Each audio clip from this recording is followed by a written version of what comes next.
देखो सांग मैंने आम कांचनेश्वर जाऊँ ये रास्ता बहुत खराब अच्छी आपण मैंने देखिपे किंतु आमर बाइक हूँ 350 बुलेट 350 सॉरी मीटर 350 तो आम जाऊँ देखु रास्ता बहुत खतरनाक अच्छी से अच्छा बाबा कांचनेश्वर देखु से कैप्चर होनी किंतु रास्ता बहुत खराब अच्छी आपण मन को लगुव आम नॉर्मल रोड जाऊँ किंतु यहाँ पहाड़ भाई बहुत खतरनाक अच्छी रास्ता खाली पत्थर ही पत्थर देखु सांग मैंने आम रोड आम जो से डेस्टिनेशन आमर ये हूँ बाबा कांचनेश्वर यहाँ गंजाम गोटे हिडन टेम्पल आम भी जाऊँ प्रभु बाबा दर्शन करने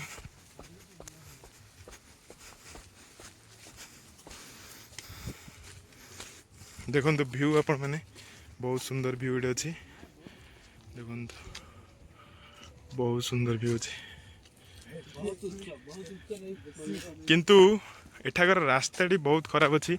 जेहेतु यहाँ हिडन टेम्पल होता जो एठाकर रास्ताटी बहुत खराब अच्छी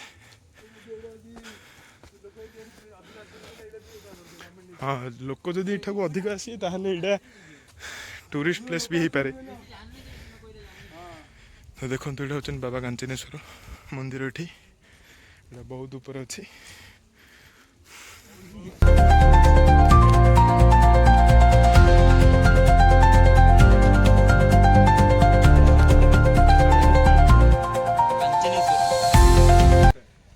मैंने कांचनेश्वर बाबा मंदिर को आसलु कि देखो एठिकार रहस्य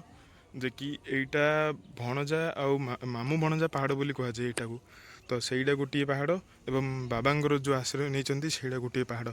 तो सहीटा भणजा पहाड़ आउ एटा मामू मामू पहाड़ जोड़े बाबा विराजमान होती से ग्रामवासी मान मानवा हिसाब से भणजा पहाड़टी दिन को दिन बढ़वे लगी तो सहीटा बढ़ी बढ़ी बहुत बड़ हो गलानी एवं यहाँ हूँ मामू पहाड़ एठी बाबा कांचनेश्वर आविर्भाव होती आ देखु आम आसटा को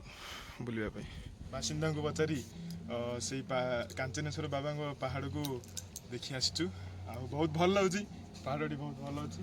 मंदिर भी बहुत भल अच्छी एवं दृश्य भी भल अच्छी किंतु आउ टिके काम हम जेहेतु रेलिंग है रेलिंग हो सारा पर सेफ्टी सेफ्टी हिसाब से रेलिंग होगा कथा पोस्ट कर देख आपण माने आसंतु बुली जांतु भल प्लेस टी मैं YouTube चैनल पे पोस्ट कर देगी